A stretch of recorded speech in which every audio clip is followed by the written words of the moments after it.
mas o rádio dá essa chance de criar essa imagem mental.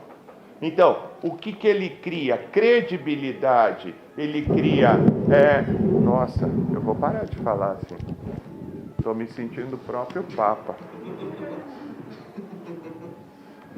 Na verdade, o rádio dá as condições de você localizar, se você, receptor, tem um referencial similar ao que o rádio está propondo, ao que o áudio está propondo, de localizar data, localização física, né, pelo sotaque, pelo tipo de gírias. Então, tudo isso que forma a sonoplastia pode induzir o receptor a criar essas imagens. E aí o rádio ganha da televisão, porque a televisão é óbvia, né? Você tem uma imagem que está fixa lá. E você, tecnicamente, nem tem possibilidade de ter essa relação mental. A televisão já entrega a imagem pronta. É aquilo e fim de papo. O rádio cria a possibilidade de cada receptor ter, de acordo com as suas referências de pensamento, de leitura. Tudo certo? Dúvidas?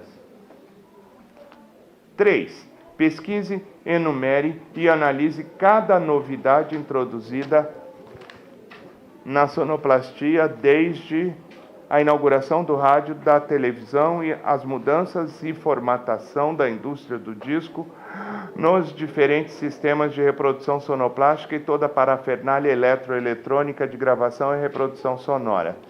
Bom, é enorme isso, né? Eu vou falar o deles. 1878, fonógrafo, invenção, tá? 1887, invenção do microfone. 1887, Heinrich Rudolf Hertz descobre as ondas do rádio. 1896, Guglielmo Marconi realiza as primeiras transmissões sem fios. 1919, invenção dos fones de ouvido. 1920, invenção do filme sonoro. 1922, primeira transmissão radiofônica oficial brasileira. 1926, invenção da televisão pelo escocês John Logie Baird. 1934, criada a radiodifusora apelidada de som de cristal, na qual surge o termo radialista, inventado por Romeu Tuma. 1935, o K1 magnetofone foi o primeiro gravador realmente funcional, desenvolvido pela AEG na Alemanha. 1940, o disco de vinil foi inventado por um engenheiro húngaro, Peter Karl Goldmark. 1947, os primeiros rádios eram grandes, mas com a invenção dos transistores, reduziu-se o seu tamanho. 1962, lançamento do Telstar 1, primeiro satélite de comunicação. 1963, invenção da fita cassete. 1969, internet.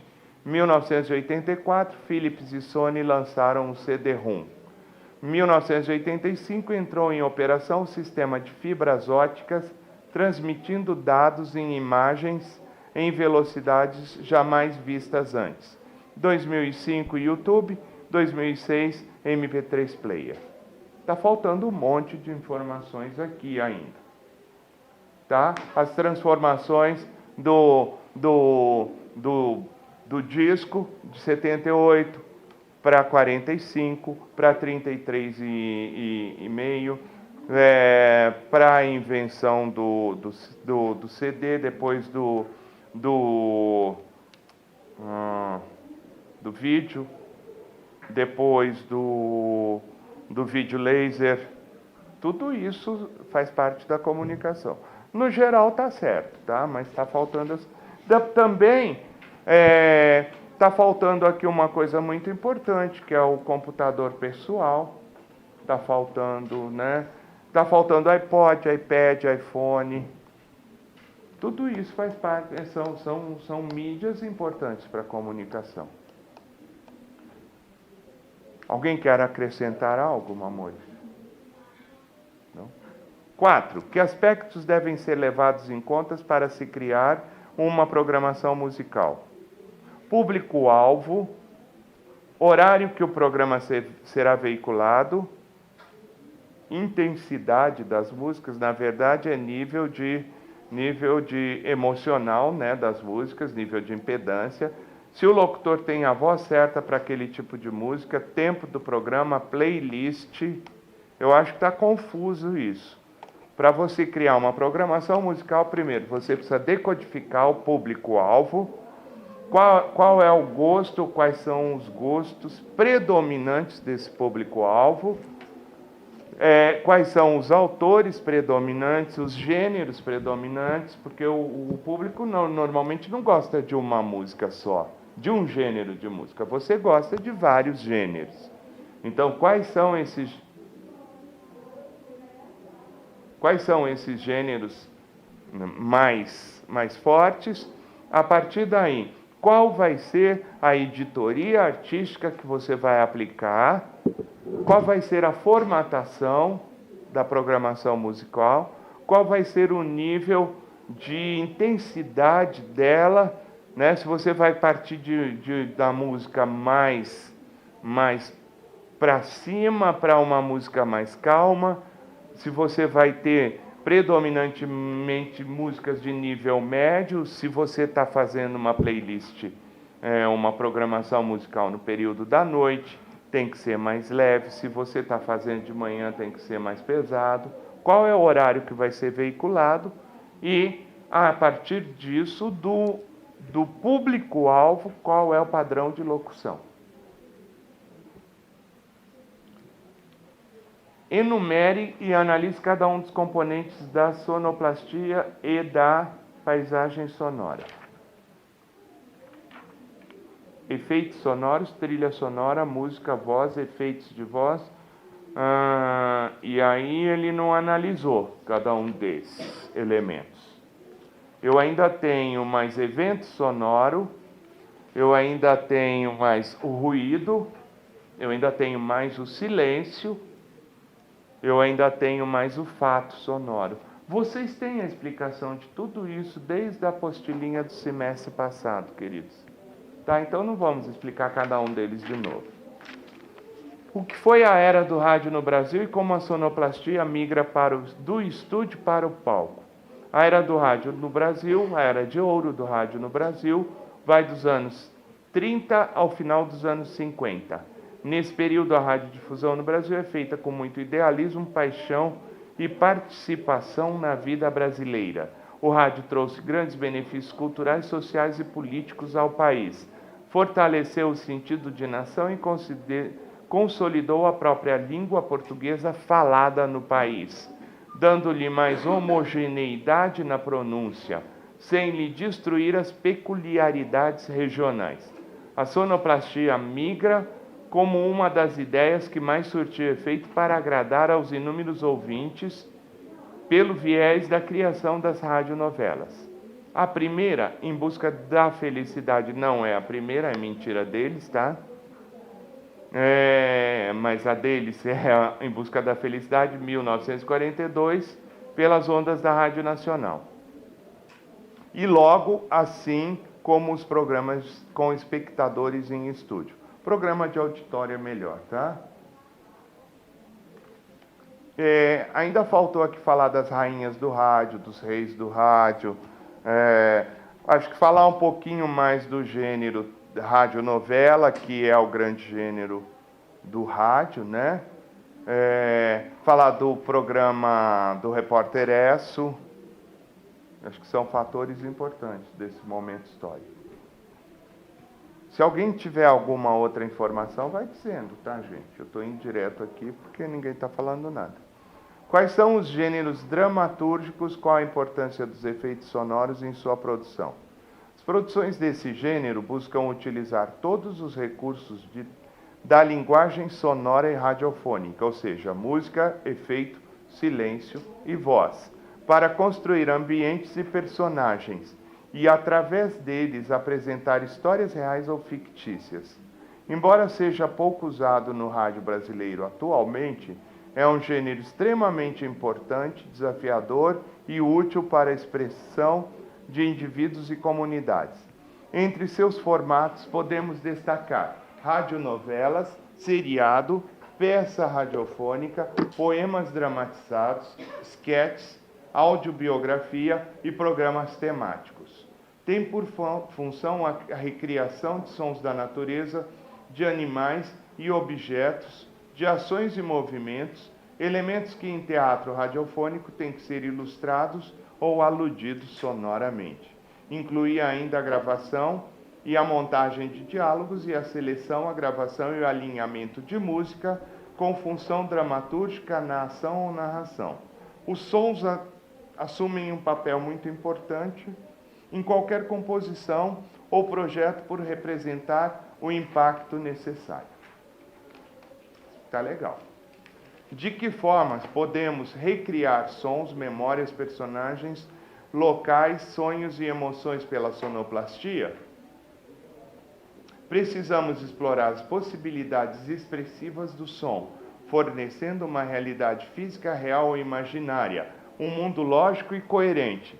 Todo som utilizado em uma construção sonora audiovisual tem o objetivo de ilustrar, destacar movimentos ou ações que ocorrem na sequência de uma cena, de um diálogo ou de uma locução.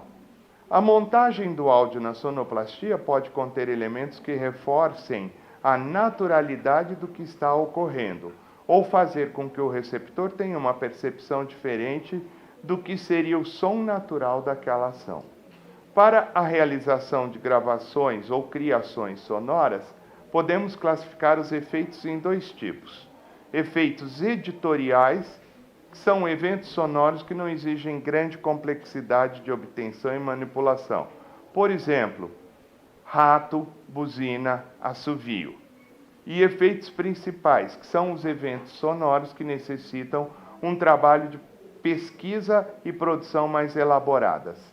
Muitas coisas interferem na criação daquele som que demanda um grande tempo para ser alcançado e demanda um grande esforço criativo do sonoplasta. Por exemplo, o som de uma nave espacial que percorre velocidades enormes, o som de animais extintos. Está bem legal isso também. Essa resposta para mim está em cima. Quais são os gêneros documentais e como a sonoplastia dá respaldo para a criação de ambientes e paisagens sonoras? Resposta: formato híbrido, o documentário radiofônico pode incorporar elementos de todos os gêneros apresentados no próprio rádio, já que pode incluir entrevista, depoimento, opinião, dramatização de textos e acontecimentos. Para tanto, necessariamente exige o uso de músicas e efeitos.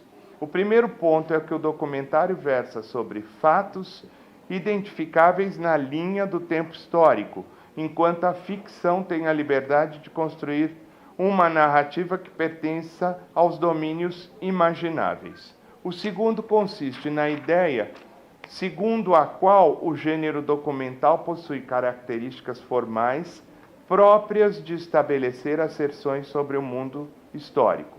Analisa um tema específico. É produzido de forma mais elaborada, com pesquisa, roteirização, textos e sons. Ouve quem tem algo a dizer e sua função é aprofundar determinado assunto que seja de importância e atualidade ou que possua interesse histórico.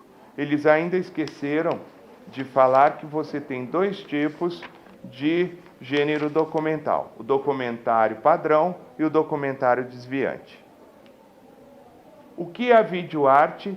Qual é o seu desempenho ao vivo? O que é videoinstalação sonoplástica?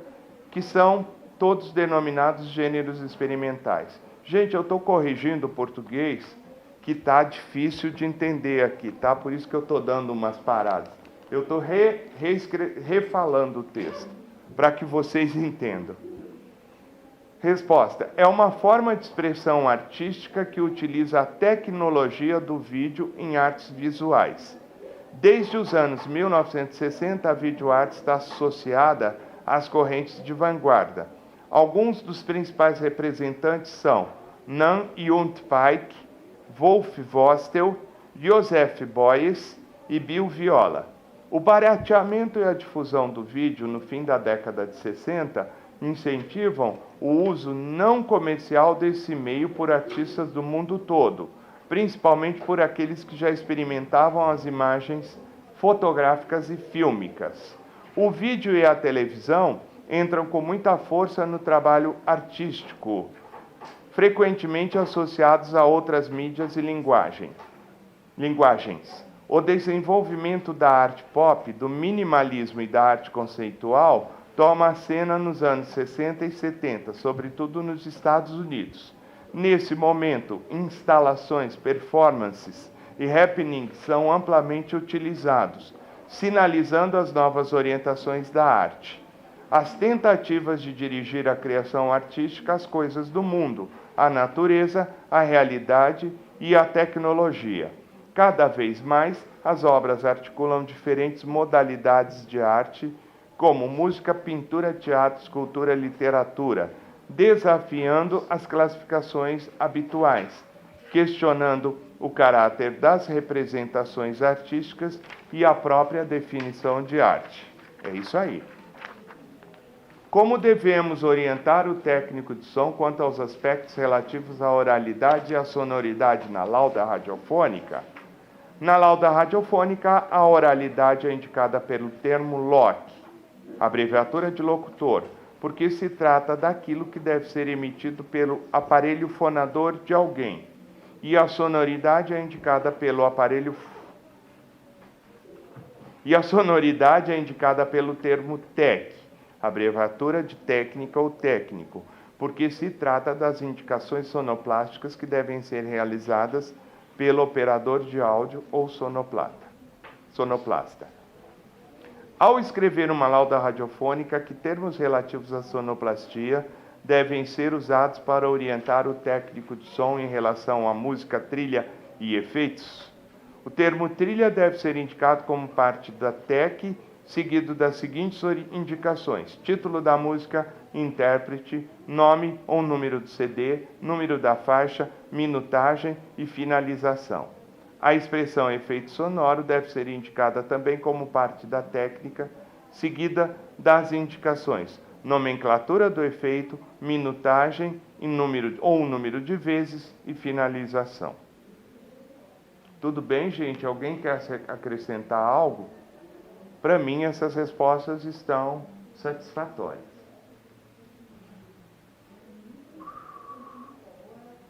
De que formas a sonoridade pode enriquecer um texto oral?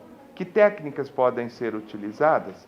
Pelo som fonético que produz a palavra falada e a sonoridade que é marcada pelo som musical e por sons que, sem formar melodia, funcionam para outras indicações e são conhecidos por efeitos sonoros. Podem ser utilizados diversos: música, trilha, efeito, evento, etc. Que cuidado devemos tomar ao colher uma trilha para um determinado texto? Observar se a trilha escolhida é adequada ao texto que será narrado, tendo assim coerência com a proposta. Também é necessário confirmar a minutagem da trilha, para que ela fique aderente ao texto, não deixando que ruídos saiam na gravação, fazendo com que o trabalho aí não tenha qualidade. Acho que aqui falta um pouco, né? Se é um texto alegre, a música tem que ser em tonalidade maior. Se é um texto triste, a música tem que ser em tonalidade menor. A trilha nunca pode ter voz cantada. A trilha deve ter exatamente o aspecto emocional que o texto proporciona. Faça a primeira página de uma lauda da programação musical criada para a sua emissora, da sua equipe. Eu não vou falar isso, acho que cada equipe tem isso muito claro, né? 16. Quais são as novas tecnologias para a edição e finalização de áudio? São os equipamentos multimídia de consumo, como iPods e celulares multifuncionais, que já incorporam uma tendência de transformar o usuário de um simples e passivo espectador em um coprodutor da mídia, dando a ele poderes além da equalização para editar ou configurar a exibição ou reprodução final do áudio no seu terminal, segundo suas preferências. Gente, as respostas de vocês estão de acordo com as que eu estou falando? Porque ninguém está interferindo. Tá igual? O que a professora Júlia Lúcia diz a respeito de sonoplastia radiofônica sobre silêncio, ruído, trilha e espaço acústico? Júlia Lúcia diz que no rádio, por sua vez, nada que não seja voz participa. Tudo que é emitido por suas ondas sonoras é resultado do combate verbo-voco-sonoplástico, no qual texto e voz se entrelaçam simultaneamente com outros signos sonoros. Portanto, a linguagem radiofônica não é exclusivamente verbal-oral, assim como a palavra escrita, música, efeitos sonoros, silêncio e ruídos são incorporados em uma sintaxe singular ao próprio rádio.